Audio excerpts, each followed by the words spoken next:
हमारे चैनल को सब्सक्राइब करें और बेल आइकन दबाएं। नमस्कार, आदाब।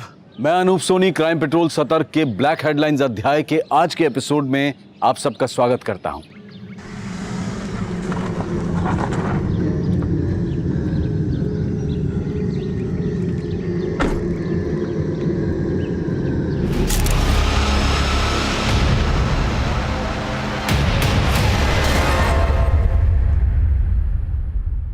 ये है हमारा मुरुड। हमारा मुरुड पहले बीच के लिए और पानी के अंदर बने किले के लिए बहुत फेमस था। हाँ, लेकिन कुछ टाइम से इस जगह के लिए भी बहुत फेमस हो गया है। ये वही जगह है जहां उस लाल दुपट्टे वाली औरत का मर्डर हुआ था।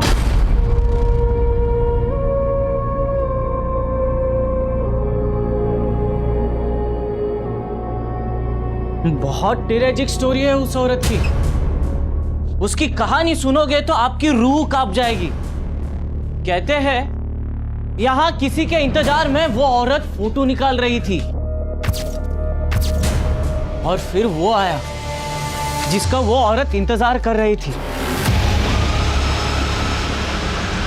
वो यहां सीढ़ियों से नीचे भागी। इन्हीं सीढ़ियों से वो औरत अपनी जान बचाते हुए भाग रही थी कि वो आदमी ने उसको धर दबोच के यहां पर लाया। आज भी उसकी चीखें इन्हीं हवाओं में गूंज रही है। सुनाई दी? हाँ? दी सुनाई दी? No, this doesn't make any sense. क्यों फेंक रहे हो? इस तरह की तो कोई आवाजें नहीं सुनाई दे रही। सुनाई देगी साहब, सुनाई देगी। थोड़ा फील करेंगे ना तो सुनाई देगी। ये हमारे मनी साहब कभी झूठ नहीं बोलते, एकदम सच्ची घटना है ये। इधर आओ सर, इधर आओ। ये पेड़ देख रहे हो? बस इसी पेड़ पर उस औरत की लाश लटक रही थी। कोई घटना जब एक रहस्य बन जाती है तो उस रहस्य की अलग अलग अटकलें लगाई जाती हैं। वो जगह और वो घटना जिसका जिक्र वो गाइड कर रहा था, वो उस क्षेत्र की एक चर्चित खबर थी। लोकल अखबारों में उसकी सुर्खियां भी छपी थी। हमारे देश में जहां आए दिन रेप और मर्डर की घटनाएं होती रहती हैं, ऐसे में इन घटनाओं के क्राइम सीन को आवागमन और गाइडिंग का व्यवसाय बना देना सही नहीं था। इसलिए इस पर तुरंत रोक लगा दी गई। लेकिन जो हुआ था उसका असल सच क्या था?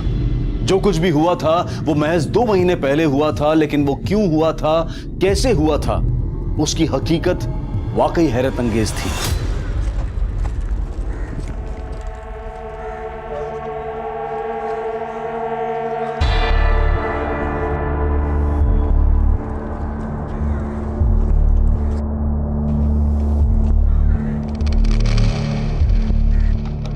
Good morning ma'am. मैम कहाँ हो मैम? अरे मैम, हमारे बैंक के एमडी स्टिंकर्स भेज रहे हैं, आप रिप्लाई क्यों नहीं कर रहे हो मैम? क्या है ये तन्वीर? ना गुड मॉर्निंग ना नमस्ते, बस आती काम की बात शुरू। So sorry ma'am. Good morning ma'am. पहले गुड मॉर्निंग मैंने बोला ना। चलो जल्दी से बताओ, नाश्ते में क्या लाए हो?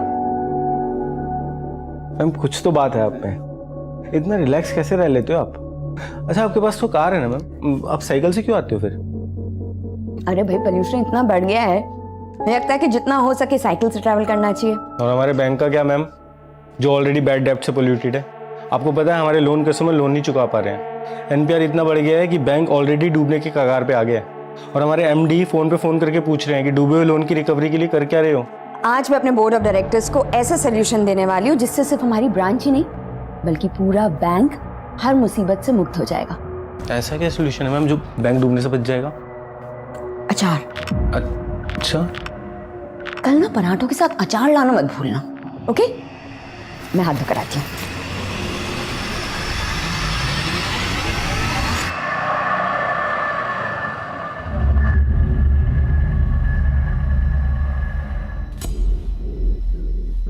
सर, ये मेरी साली है, राजेश्वरी सुडे। ये यूनिटी बैंक ऑफ महाराष्ट्र में मैनेजर है। कल सुबह से ही राजेश्वरी का कुछ पता नहीं चल रहा सर। राजेश्वरी आपके साथ रहती है? नहीं सर, वो हमारे घर से थोड़ा दूर अकेले रहती है। कल सुबह वो हमारे घर आई थी, मगर उसके बाद से वो। गुड मॉर्निंग जीजू।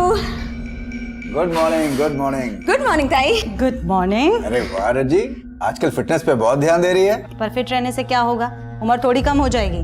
34 की हो गई है, पता नहीं शादी कब करेगी। ताई फिर से वही बात, ये सब छोड़, 500 रुपए दे।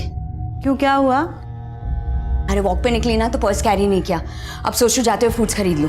वो रोज़ाना ऑफिस के बाद हमारे घर आती है और डिनर करके ही जाती है, लेकिन कल शाम को वो घर नहीं आई और जब उसका फ़ोन ट्राई किया तो उसका फ़ोन भी बंद आ रहा है। हाँ सर, हमने कल बैंक में भी फ़ोन करके पता किया था तो पता चला कि वो बैंक में भी नहीं आई थी और कल से ही उसके घर पे ताला भी लगा हुआ है। देखिए, ये भी तो हो सकता है कि राजेश्वरी आप पे किसी रिश्तेदार के यहाँ पे गई हो। आपने कुछ पता किया? सर, वो हमारे अलावा हमारी छोटी बहन के घर जाती है। मैंने उसको भी कॉल किया था पर वो वहाँ भी नहीं गई थी। हाँ योगिताई। माऊ, राजी तेरे यहाँ आई है क्या? नहीं तो क्या हुआ ताई, आप ऐसे क्यों पूछ रहे हो? देखिए, राजेश्वरी एक वर्किंग वूमेन है, ये भी तो हो सकता है कि वो अपनी मर्जी से कहीं गई हो। पर सर उसका फ़ोन बंद आ रहा है। ठीक है, अभी आप थोड़ा वेट कीजिए, अगर कुछ नहीं पता चलता तो हम एक्शन लेते हैं।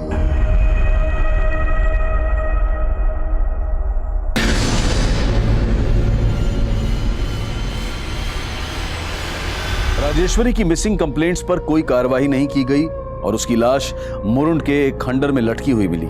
क्राइम इतना हीनियस था कि तुरंत इस केस को सुलझाने के लिए महाराष्ट्र पुलिस ने एक एसआईटी गठित की। सर, कुछ लोकल मछुआरों ने सबसे पहले लाश को लटके हुए देखा था। काफी ब्रूटल मर्डर है। लड़की को नीचे उतारने का इंतजाम करो। आइए सर, ये देखिए सर।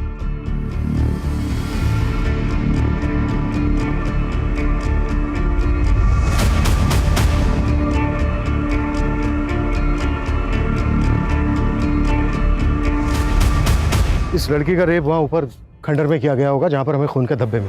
और ये देखो, इस लड़की को यहाँ से ये घसीटते हुए यहाँ तक लाया गया और फिर इसको ऊपर टांग दिया गया पेड़ से। रेप बहुत ही ब्रूटल है, ये किसी एक आदमी का काम नहीं लगता, एक से ज़्यादा लोग रहे होंगे। और जो लड़की की हालत है उससे तो यही लग रहा है कि कातिल बहुत ही बेखौफ होंगे। Right sir. सर, ऊपर जो एक कैमरा मिला है इसके अंदर कुछ फोटोग्राफ्स हैं, ये देखिए। खंडर की फोटोग्राफ्स हैं, आसपास के इलाके की फोटोग्राफ्स हैं। हो सकता है ये लड़की कोई टूरिस्ट हो। यहाँ पर जितने भी गाइड्स हैं सबसे बात करो और आसपास की शॉप, होटल्स, इनमें भी पता करो। हो सकता है इस लड़की के बारे में कुछ पता चल जाए। सर, इस लड़की की पॉकेट्स में कुछ नहीं मिला, सिर्फ ये लोटस पार्किंग की रसीद मिली है राजापुरी की। सर, कार का नंबर लिखा है लेकिन पूरा नहीं लिखा है। कार का नंबर है 3715, 9 फरवरी की, 2 दिन पहले की, लोटस पार्किंग। चलो लोटस पार्किंग चलते हैं। सर,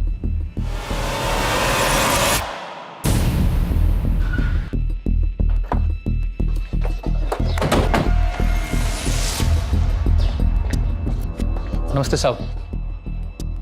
ये देखो साहब, जल्दी जल्दी मैं बस गाड़ी का आखिरी 4 नंबर लिखता हूँ और उनको रसीद दे देता हूँ। उसके बाद उसकी सारी डिटेल इस रजिस्टर में लिखता हूँ। मैं बताता हूँ साहब। साहब, XX 3715 साहब, ये 9 फरवरी को यहाँ पे आई थी 2:15 पे।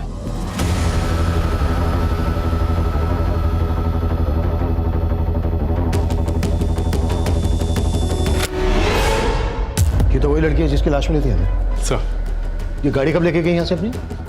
साहब 1 मिनट बताता हूँ साहब, लगभग 40 मिनट बाद 2:55 पे।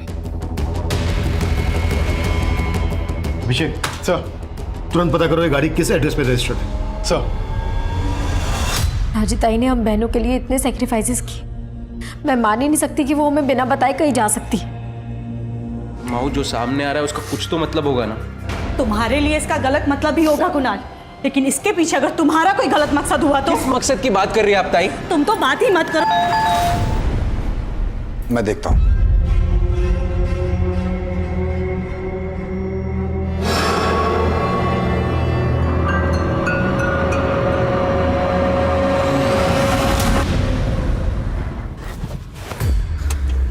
अरे वाह, तू तो बहुत से गाड़ी दौड़ाने लग गई।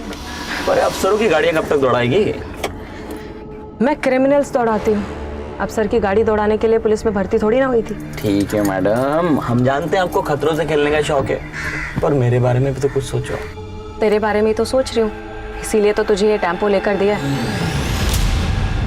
अच्छा, अब मुझ पे ध्यान देना बंद कर और कमाई पर ध्यान दे। चल, मैं निकलती हूँ। Okay madam.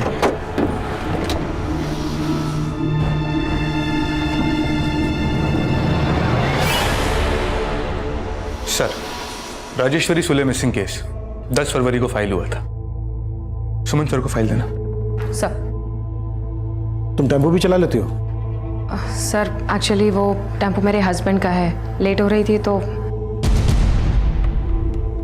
Mahesh, Rajeshwari murder case में तुम्हारी इन्वेस्टिगेशन कहां तक पहुंची? सर केस फाइल होने के ठीक बाद ही राजेश्वरी की छोटी बहन को उसका एक मैसेज आया था। सर मैसेज में लिखा था कि राजेश्वरी मुंबई में है और कांटेक्ट करेगी कुछ दिनों में। सर लेकिन राजेश्वरी का फोन लगातार बंद आ रहा था। सिर्फ एक मैसेज करने के लिए वो अपना फोन ऑन करे, ये बात कुछ समझ में नहीं आई, इसलिए हमने उसे घर में भी छानबीन की।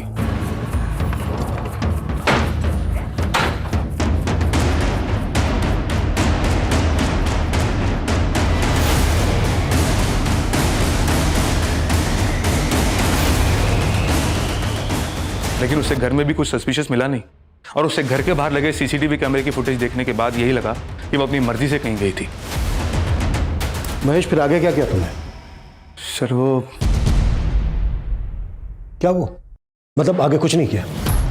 ये आगे कुछ ना करने का रिजल्ट क्या हुआ मालूम है? राजेश्वरी की लाश मिली। अब यहाँ बंदी बंद करो और राजेश्वरी की फैमिली को बनाओ शनाख्त के लिए। राजेश्वरी की लाश उसके घर से 50 किलोमीटर दूर एक पर्यटन स्थल के नजदीक मिली थी। पुलिस उस एरिया के सेक्स ऑफेंडर्स को भी तलब कर रही थी और स्थानीय होटल्स, दुकानदार और टूरिस्ट गाइड से भी पूछताछ की जा रही थी। नहीं सर, ऐसी कोई भी टूरिस्ट को हमने नहीं देखा। मैंने भी नहीं देखा इसको कहीं। सर, राजेश्वरी ताई के फ़ोन से मुझे मैसेज आया था, लेकिन हमने उस मैसेज पे भरोसा नहीं किया। पर यहाँ के लोकल पुलिस ने भी राजेश्वरी ताई को ढूंढने में बिल्कुल कोशिश नहीं की। देखिए, इसके लिए हम बहुत शर्मिंदा हैं। 9 फरवरी की सुबह जब राजेश्वरी घर से निकली, हमने तब की सीसीटीवी फुटेज चेक की और राजापुरी की पार्किंग से जब वो निकली तब की भी फुटेज देखी। राजेश्वरी काफी खुश लग रही थी, ऐसा लग रहा था जैसे किसी से मिलने जा रही हो। राजेश्वरी का कोई अफेयर, कोई बॉयफ्रेंड? नहीं सर, ऐसी कोई बात नहीं थी। अगर ऐसी बात होती तो वो हमें ज़रूर बताती। हम तो खुद उसकी शादी करवाना चाहते थे, लेकिन राजेश्वरी खुद शादी नहीं करना चाहती। राजी, तूने माहू की तो शादी करवा दी, अब तू अपनी शादी के बारे में भी तो सोच। तू कब शादी करेगी? हाँ। राजी ताई को अपने बारे में सोचने की फुर्सत कहाँ है? हमें इनके लिए लड़का ढूंढना पड़ेगा। सही कहा। प्लीज, मुझे ना तुम दोनों की तरह ये घर गृहस्थी के झंझट में बिल्कुल नहीं फंसना। अच्छा जी, तो तुम्हारा कहने का मतलब है कि हमने शादी कर ली और घर गृहस्थी के झंझट में फंस गए? और नहीं तो क्या? तो अरे काय मस्त दिसतंय तिघी, हा? ट्रेनच्या बोगी सारखा। पण एक सेकंड, मालिश नाही, एक दूसरे को गुदगुली करो। क्या? अरे मस्त फोटो आएगा, बघा बघा इकडे। अच्छा, अगर हम मान लें जैसा कि आप लोग सोच रहे हैं कि वो मैसेज राजेश्वरी ने नहीं भेजा होगा, तो फिर किसने भेजा होगा? आप लोगों को शक है किसी पर? सर, उसका तो कोई पता नहीं, लेकिन राजेश्वरी के गायब होने के बाद उसका एक कलीग यहाँ आया था। देखिए, राजेश्वरी मैम ने सिर्फ आप लोगों को हैरान नहीं किया, उनके फैसले से पूरा बैंक हैरान है। बैंक हैरान था मतलब? जी, उन्होंने रिजाइन कर दिया था। एमडी सर को रेजिग्नेशन भी मेल कर दिया था उन्होंने। राजेश्वरी उस बैंक में 10 साल से थी, हमें तो विश्वास ही नहीं हुआ कि वो ऐसे रिजाइन कर देगी। नहीं मैडम, मैं इस बार नहीं कर पाऊंगी। देखो कविता, तुम इस तरीके से पीछे नहीं हट सकती हो, और तुम ही कहती हो ना कि तुम्हें मेरी तरह कामयाब बनना है, तो मेरी तरह सोचना भी पड़ेगा। ये रखो रखो, और हाँ, आइंदा अगर ऐसी बात की तो मुझसे बुरा कोई नहीं होगा।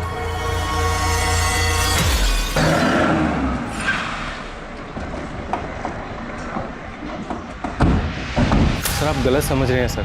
राजेश्वरी मैम के गायब होने से पहले ही उन्होंने रिजाइन कर दिया था। 8 फरवरी की शाम को, उस दिन वो ऑफिस में तो थी, खुशी खुशी मुझे सी ऑफ करके गई थी। मैम, कल के ब्रेकफास्ट का मेन्यू ना मैं आपको रात को मैसेज कर दूंगा, आप ना प्रूव कर देना। ठीक है, जो भी है, बस अचार मत भूलना। अचार? राइट, अचार जरूर लेके आऊँगा। तब भी उन्होंने कुछ नहीं बोला सर, और फिर अगले दिन वो ऑफिस ही नहीं आई, और तब मुझे हमारे एमडी ने फ़ोन करके बोला कि उन्होंने रिज़ाइन कर दिया। तो अगर राजेश्वरी ने रिजाइन किया है तो रिजाइन करने की वजह क्या होगी? Work pressure sir. सर, हमारे बैंक की हालत बहुत ख़राब है सर। कुल मिला के 118 करोड़ रुपए का लोन है जो हम रिकवर नहीं कर पा रहे, और हमारा एमडी रोज़ फ़ोन करके हमें स्टिंकर्स पे स्टिंकर्स भेजता है सर। तो इन डूबे हुए लोन्स के लिए राजेश्वरी कैसे रेस्पॉन्सिबल होगी? सर अकाउंटेबिलिटी तो ब्रांच मैनेजर की ही होती है, लेकिन मुझे उनके मर्डर के बारे में सुन के ऐसा लग रहा है कि उनके साथ भी चीटिंग हुई है। चीटिंग? कैसी चीटिंग? सर राजेश्वरी मैम के रिज़ाइन से पहले उनका अकाउंट बैंक बिल्कुल खाली हो गया था। जिस अकाउंट में 2 महीने पहले तक 45 लाख रुपए था, अब 45 रुपए भी नहीं है। राजेश्वरी के अकाउंट में 45 लाख रुपए थे? जी सर, 40 लाख रुपए का उन्होंने मॉर्गेज लोन लिया था। सर राजेश्वरी के साथ जो भी हुआ ये हमारे लिए भी बहुत शॉकिंग था सर। शॉकिंग तो ये भी था कि रिजाइन देते ही उसका मर्डर हो गया। आई होप इसके तार आपके मैनेजमेंट से ना जुड़े हो। सर ये महज एक इत्तेफाक है सर। इत्तेफाक तो ये भी है कि जो मैनेजर पिछले 10 साल से बैंक में काम कर रही थी वो अचानक से रिजाइन कर देती है। सर शायद वो मेरी बात से हर्ट हो गई थी। सर मैंने उसे हमारे ब्रांच के लोन डिफॉल्टर्स की रिकवरी के लिए सजेशंस मांगे थे, पर उसने जो भी सजेशंस दिए बहुत बकवास थे। हेलो राजेश्वरी, ये क्या ईमेल्स भेज रही हो तुम? हाँ? एक तो तुम लेट रिप्लाई करती हो, ऊपर से ये फालतू सजेशंस लिखकर भेजती हो मुझे। नहीं सर, मेरा सजेशन फालतू का नहीं है। हम सबको ही अपनी यूनिटी बैंक की इमेज बचानी है सर, इसलिए मुझे लगता है कि हमें अपने बैंक का नाम बदल कर ना स्वराज बैंक रख देना चाहिए। इससे हमारे शेयर होल्डर्स भी बढ़ेंगे और हमारे अकाउंट होल्डर्स भी। What rubbish! बैंक का नाम चेंज करने में कितना खर्चा है इसका अंदाजा भी है तुम्हें? तुम्हारे ये बकवास आइडियाज अपने पास रखो, यू अंडरस्टैंड दैट? और सर फिर उसने अचानक से रेजिग्नेशन मेल कर दिया। मेल में उसने क्या लिखा दिखाएंगे? हाँ सर, उसमें लिखा था कि बैंक उसके सजेशंस नहीं मान रही है, इसलिए वो रिजाइन कर रही है।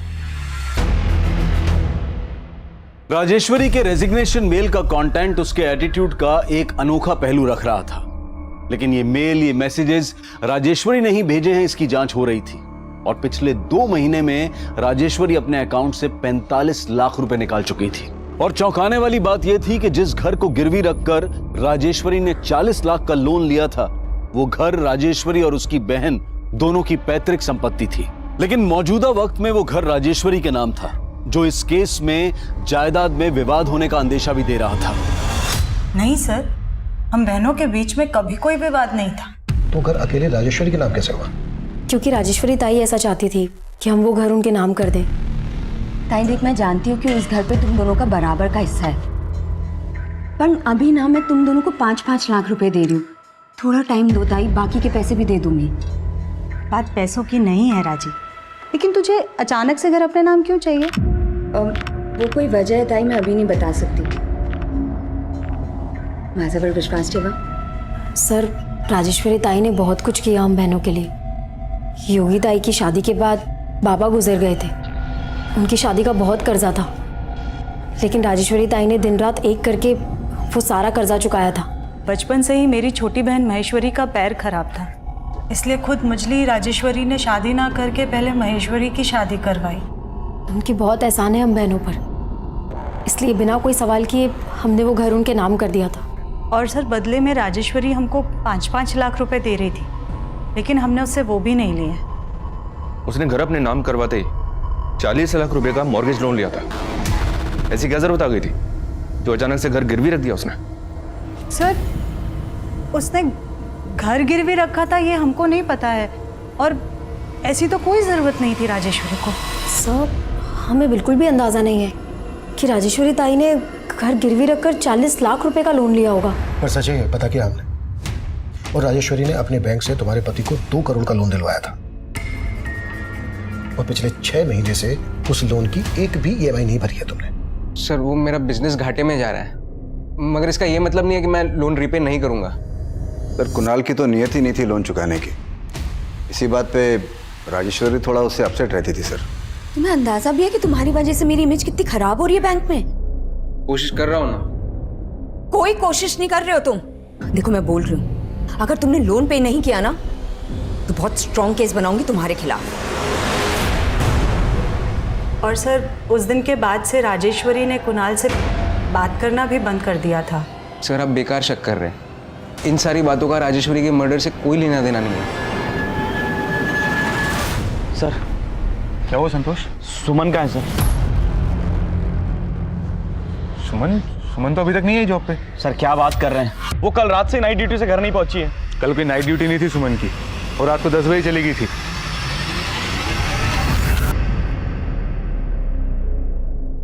ये तो कमाल ही हो गया सर। राजेश्वरी के केस ने हमारे सर की छत ही छीन ली। अभी कुछ दिन के लिए यहाँ खुले में काम करना पड़ेगा। कोई नहीं, खुले में दिमाग और काम करता है। तो चाय नहीं रुकनी चाहिए। छोड़ो।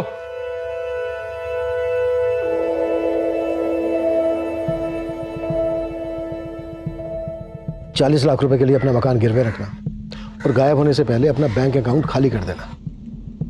और राजेश्वरी आखिरी बार जब अपनी बड़ी बहन से मिली थी तो 2000 रुपए उधार लेकर गई थी।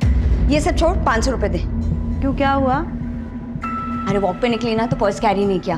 अब सोचू जाते हुए फ्रूट्स खरीद लूं। 500 छुट्टे तो नहीं है, 2000।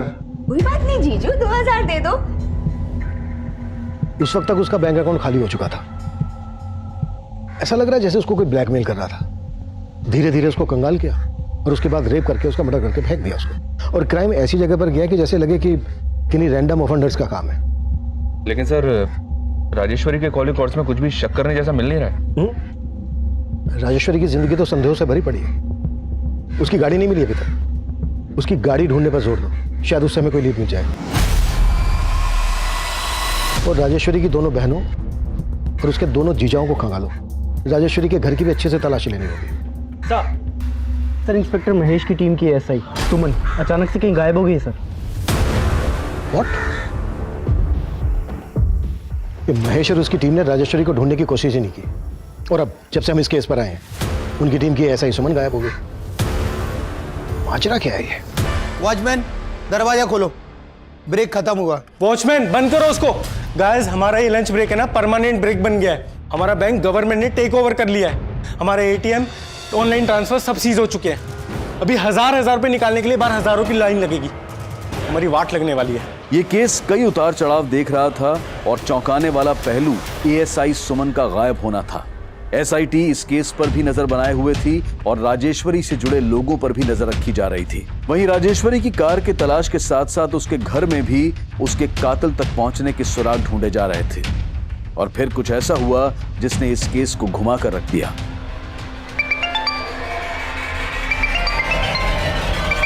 हाँ बोलो।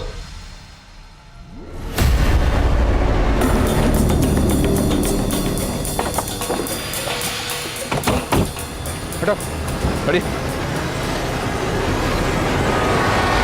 राजेश्वरी की कार में एएसआई सुमन की लाश। लगता है सुमन के साथ भी ब्रूटल रेप किया गया। राजेश्वरी को रेप करके पेड़ से लटका दिया गया और अब राजेश्वरी की कार में हमें एएसआई सुमन की लाश मिलती है। अब तक हम ये मानकर चल रहे थे कि किलर ने ही राजेश्वरी की कार को गायब किया होगा। तो क्या जो राजेश्वरी का कातिल है उसी ने सुमन को भी? लेकिन सर, सुमन को गायब करने के पीछे इंस्पेक्टर महेश सुमन के पति पे शक जता रहा था। सर, सुमन ने संतोष से दूसरी शादी की थी क्योंकि संतोष सुमन का देवर है।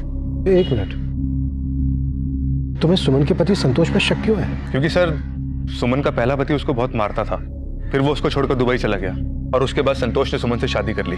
और अब जब संतोष भी सुमन के साथ मारपीट करने लगा तो सुमन बहुत परेशान थी। सर, संतोष की वजह से मैं काम पर फोकस नहीं कर पा रही हूँ और उसको मेरा घर लेट आना पसंद नहीं है, इसलिए मैं सोच रही हूँ कि मैं जॉब ही छोड़ दूँ।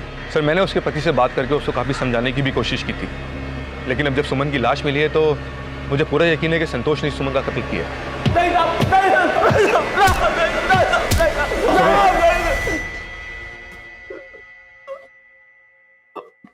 मैं किसी राजेश्वरी को नहीं जानता था, मैंने कुछ नहीं किया। सिर्फ राजेश्वरी नहीं बल्कि तूने सुमन को भी रेप करके मार डाला। नहीं सर, मैं तो सुमन को प्यार करता था साहब। प्यार नहीं करता था, मारपीट करता था उसके साथ। और तेरा बड़ा भाई भी यही करता था ना?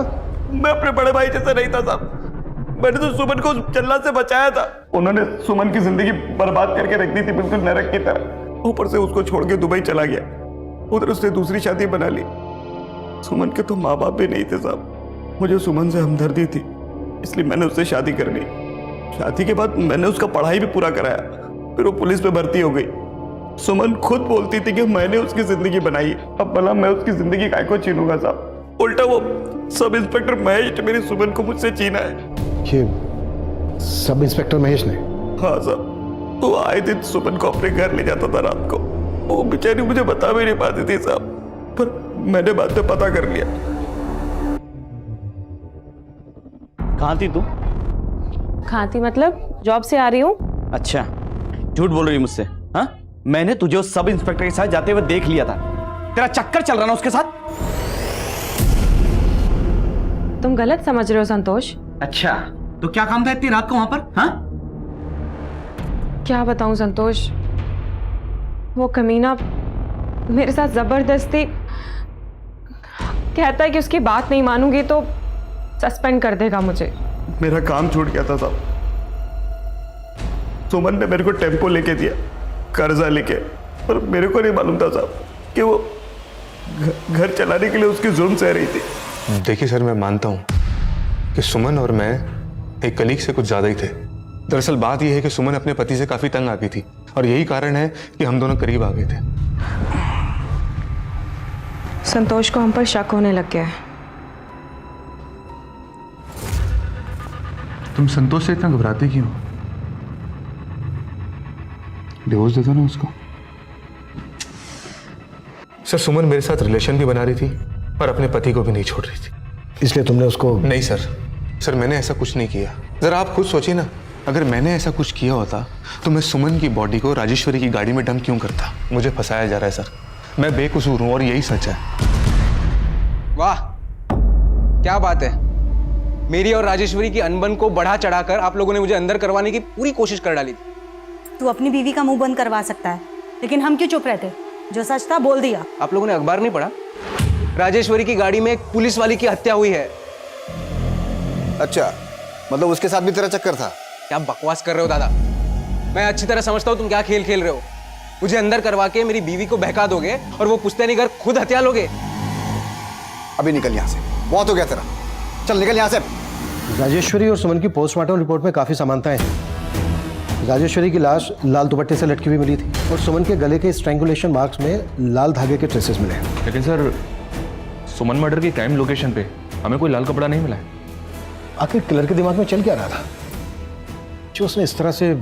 सुमन के कॉल रिकॉर्ड्स चेक किए मैंने सर, उसके कॉल रिकॉर्ड्स में इस कविता का नंबर मिला है। सुनीता के मर्डर वाले दिन से ही कविता का फोन स्विच ऑफ है और ये नंबर राजापुरी के एड्रेस पर रजिस्टर्ड है। राजापुरी? मर्डर वाले दिन राजेश्वरी को राजापुरी की पार्किंग में देखा गया था उसकी कार के साथ। मुझे इस कविता की सारी इंफॉर्मेशन चाहिए। सर राजेश्वरी के छोटे जीजा कुणाल का इस यूसुफ के साथ कनेक्शन मिला है।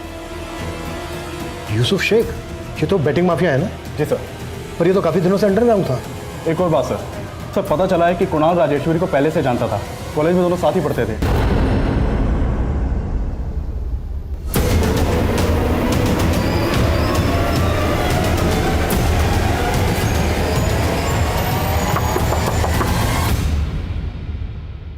कविता यही रहती है? जी साहब, कविता मेरी छोटी बहन है।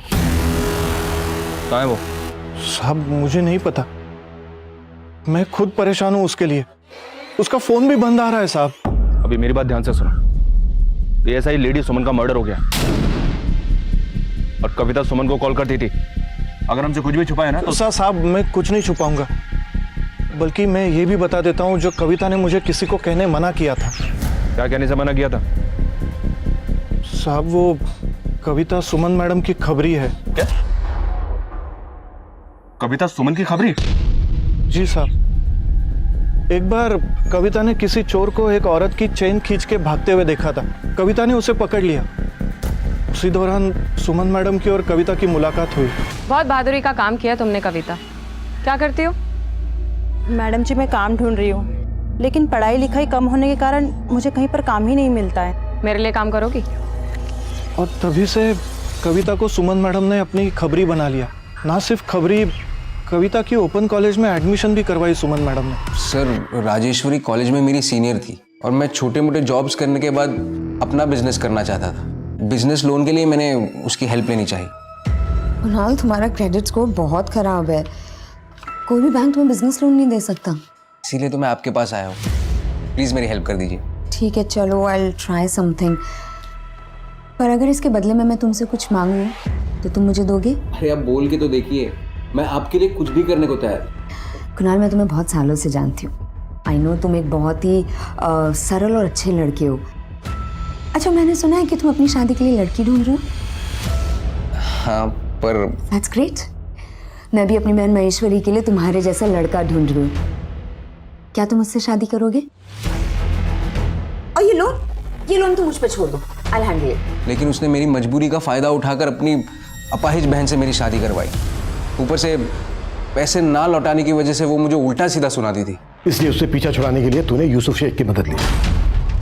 अब ये तो बिल्कुल मत कहना कि तू यूसुफ को जानता नहीं है। सर, मैं बैटिंग पे पैसे लगाता था, इसलिए मेरी यूसुफ शेख के साथ बोलचाल थी। मैं क्या सर, राजेश्वरी भी यूसुफ शेख को जानती थी। राजेश्वरी यूसुफ को जानती थी? जी सर।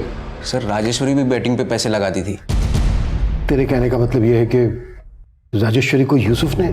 राजेश्वरी ने अपना घर गिरवी रख के 40 लाख का लोन उठाया था।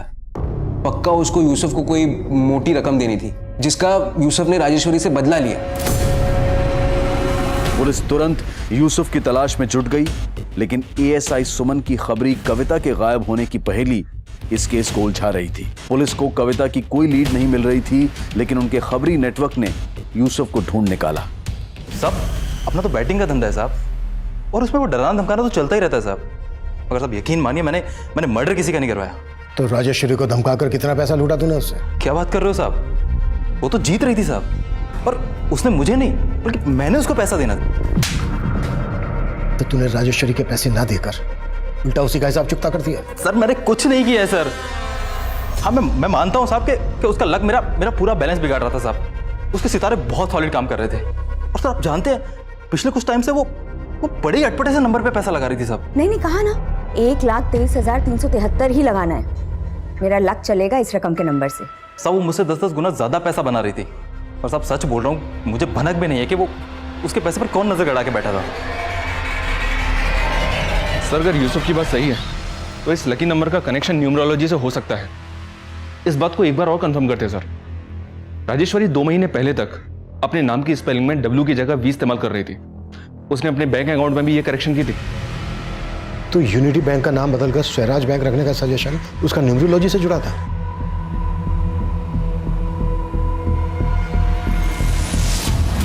विजय, राजेश्वरी के घर में मैंने एक न्यूमरोलॉजी की किताब देखी थी, वो किताब मंगवाओ, शायद उससे हमें कुछ मिल जाए। सर,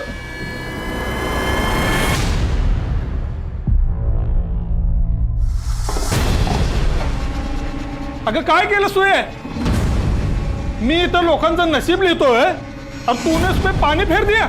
ज्योतिका बासु ऑथर, इस ऑथर का ईमेल आईडी यहाँ पर सर्कल किया हुआ है, शायद राजेश्वरी से कंसल्ट करती होगी। ज्योतिका बासु के बारे में सब कुछ पता करो। सर, एक तरफ पुलिस ज्योतिका बासु नाम की एक न्यूमरोलॉजिस्ट का पता कर रही थी, और वहीं दूसरी तरफ उनके इलाके में एक मेल न्यूमरोलॉजिस्ट मुरली प्रसाद की लाश मिली। पुलिस ने मुरली की बीवी कुसुम से भी पूछताछ की, लेकिन उन्हें मुरली का सुमन और राजेश्वरी से कोई कनेक्शन नहीं मिला। वहीं कविता की तलाश में पुलिस मनोहर पर नजर रख रही थी, और तभी इस केस में एक नया घुमाव आया। सर, इस किताब के author ज्योतिका बासु का तो 3 साल पहले देहांत हो गया था, और ऐसा कुछ भी नहीं मिल रहा है जिससे लगे कि न्यूमरोलॉजी का इस मर्डर से कोई कनेक्शन हो सकता है। सर, आपके नाम ही लेटर आया है, लेकिन भेजने वाले ने इस पे अपना नाम नहीं लिखा है।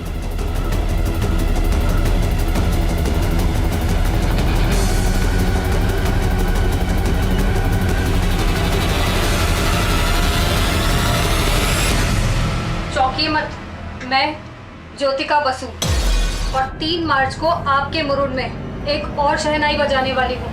रोक सको तो रोक लो। लेकिन सर, ये ज्योतिका बासु कैसे हो सकती है? कहीं ये कविता तो नहीं जो हमें चैलेंज दे रही है? अगर ये कविता है तो इसके साथ कोई मर्द भी इन्वॉल्व होगा, क्योंकि 2 औरतों का रेप हुआ है। हम इसके चैलेंज को लाइटली नहीं ले सकते। अपनी पूरी टीम को अलर्ट कर दो, ये लोग कुछ भी कर सकते हैं। मूव।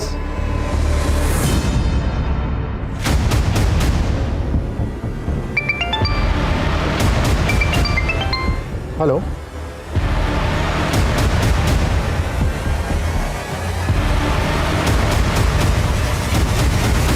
देखना कोई डेड बॉडी के पास ना आए। आइए सर। सर, ये देखिए, एक और डेड बॉडी मिली है। ये चौथी हत्या किसी साइको सीरियल किलर का इंडिकेशन दे रही थी।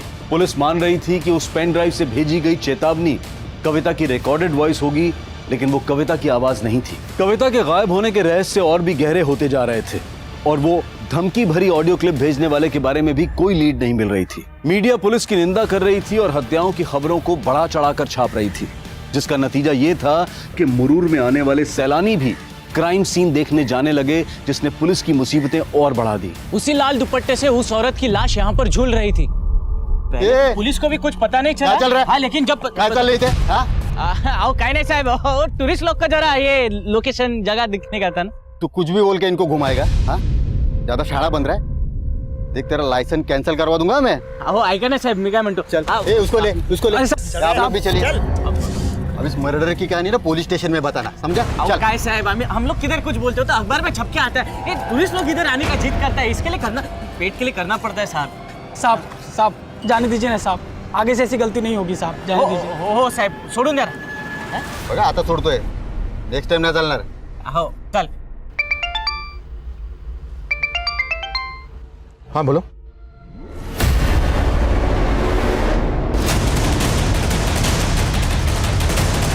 सर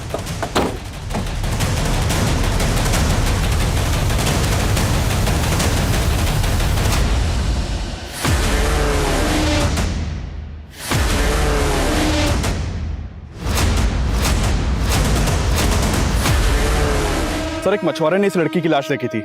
हमने लाश के आसपास सर्च किया तो एक कविता की आईडी मिली। लाश का चेहरा पहचानना काफी मुश्किल है सर।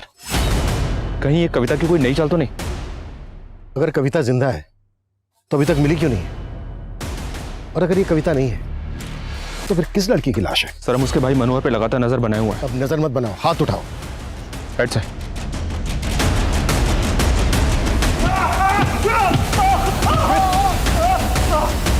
चल चल बोल। मैं सच बोल रहा हूँ, कविता कहाँ है मुझे नहीं मालूम साहब। मालूम नहीं है या तू भी उसके साथ मिलके कांड कर रहा है? बोल। अरे आई शपथ सांगतो साहब, कविता कहाँ है नहीं मालूम मुझे। राजेश्वरी की लाश हमें लाल दुपट्टे से लटकी हुई मिली थी। इस केस का इस लाल रंग से जरूर कोई गहरा रिश्ता है। अभी तक हम ये भी पता नहीं लगा पाए हैं कि पेन ड्राइव में किसकी आवाज थी। वो जरूर विक्टिम्स की किसी जान पहचान वाली औरत की होगी। एक काम करो, विक्टिम्स की जान पहचान में जितनी भी औरतें हैं सबका वॉइस सैंपल लो और पेन ड्राइव में जो आवाज है उसके साथ मैच करो।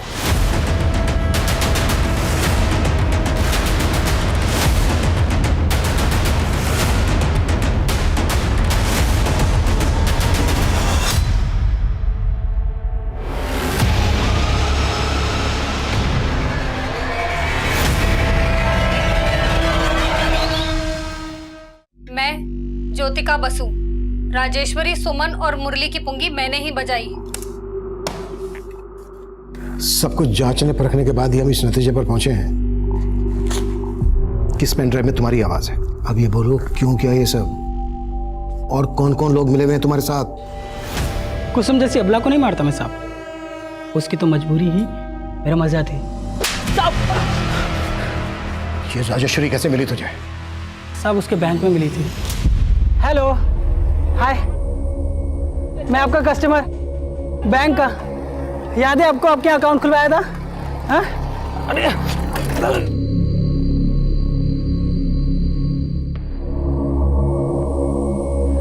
आप ठीक है ना? Thank you. हंसी तो फंसी, और साहब ऐसी फंसी ना कि मेरी हर बात मानने लगी। और उसे ना साहब मेरी न्यूमरोलॉजी बहुत पसंद थी, बड़ी इम्प्रेस थी वो। और ये ज्ञान मैंने सीखा था कुसुम के पति से, और इसी विद्या से मैंने राजेश्वरी की किस्मत एकदम सेट कर दी। खेमू, तुम्हारी प्रेडिक्शन एकदम एक्यूरेट निकली। मैं सट्टे में 7 लाख रुपए जीती हूँ। बहुत बढ़िया, बहुत बढ़िया। लेकिन मेरी बात मानो, अगर लाइफ में कुछ बहुत अच्छा करना है ना तो कुछ चेंजेस करने पड़ेंगे। ये जो तुम्हारे घर का हाउस नंबर है ना, मुझे ऐसा लगता है तुम्हारे लिए लकी नहीं है। मेरी बात मानो, ये घर बेच दो। मेरी हर बात मानने लगी थी वो, लेकिन साहब इस मंदी में उसका घर बिक नहीं रहा था, तो मेरे कहने पर उसने अपना पुश्तैनी घर अपने नाम पे करवा लिया और उसमें 40 लाख का मॉर्गेज लोन लिया साहब। वो ये चाहती थी कि वो उस पैसे से फ्लैट खरीदे, लेकिन मैं तो फ्लैट खरीदवाना नहीं चाहता था, मैं तो उस पैसे को उड़ाना चाहता था ना साहब। इसीलिए मैंने उसके दिमाग में भरा कि वो जिस बैंक में काम करती है ना, अगर उस बैंक का नाम बदलवा के काम करेगी ना तो बहुत फ़ायदा होगा। और तेरे कहते ही राजेश्वरी ने रिजाइन कर दिया, और फिर तूने राजेश्वरी को सारे पैसों के साथ मुरुड़ के उस खंडर में बुला लिया।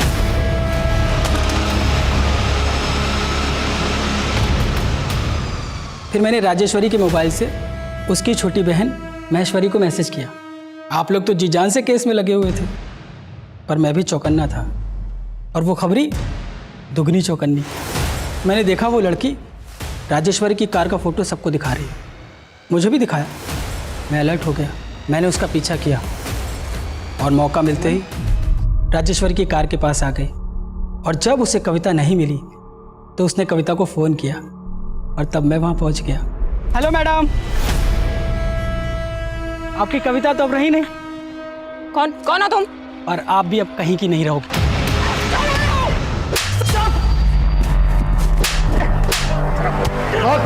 क्यों मारा इतनी औरतों को? साहब, मुझे कामकाजी औरतें बिल्कुल पसंद ही नहीं है। मेरी औरत वो भी जॉब करती थी साहब, और मुझे घमंड दिखाती थी। मैं ठहरा निकम्मा साहब। सबसे पहले मैंने उसका ही घमंड किया, उसको मार के गायब कर दिया। और फिर उसके बाद अंजलि, पुष्पा, मंजू जाने कितनी आई साहब, सबको मार दिया मैंने। तूने अपने गुरु मुरली को क्यों मारा? आप लोग किलर की तलाश में किसी अंक ज्योतिष को ढूंढ रहे थे ना, तो आपकी तलाश को लाइलाज करने के लिए मैंने अपने ही गुरु को मार दिया। और फिर आप सबको गुमराह करने के लिए मैंने कुसुम को अपने इशारे पर नचाया। चौंकिए मत, मैं ज्योतिका बसु। फिर वो पेन ड्राइव आप लोगों को पोस्ट कर दी और आप लोग लगे पेन ड्राइव की गुत्थी सुलझाने, और इधर मैं कामकाजी औरतों को एक एक करके मारता गया।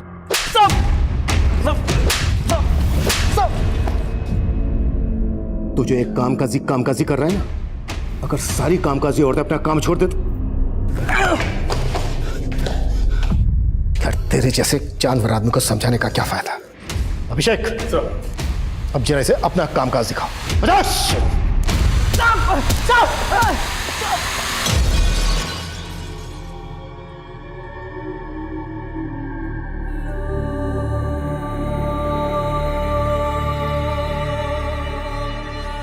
औरतों को लेकर खेमू की मानसिकता आज भी हमारे पुरुष प्रधान समाज की वास्तविकता है।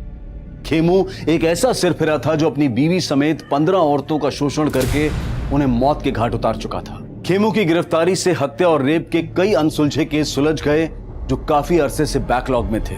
कोरोना वायरस से बचाव के लिए सरकार और प्रशासन ने कई कदम उठाए हैं। ये जरूरी है कि हम उनके द्वारा दिए गए निर्देशों का सही तरह से पालन करें, अफवाहों पर विश्वास न करें, डर का माहौल न बनने दें। हमें पूरा विश्वास है कि हम सब एक साथ मिलकर इस आपदा को जड़ से मिटाने में सफल होंगे। अब मैं अनूप सोनी आपसे विदा लेता हूं। फिर मुलाकात होगी क्राइम पेट्रोल सतर्क के ब्लैक हेडलाइंस अध्याय में एक और नए केस के साथ। और याद रखें, क्राइम और आपके बीच में सिर्फ इतना फर्क है कि आप कितने सतर्क हैं। सतर्क रहें, सुरक्षित रहें। जय Hind. For more updates, subscribe to our channel, click the show links and enjoy watching the videos.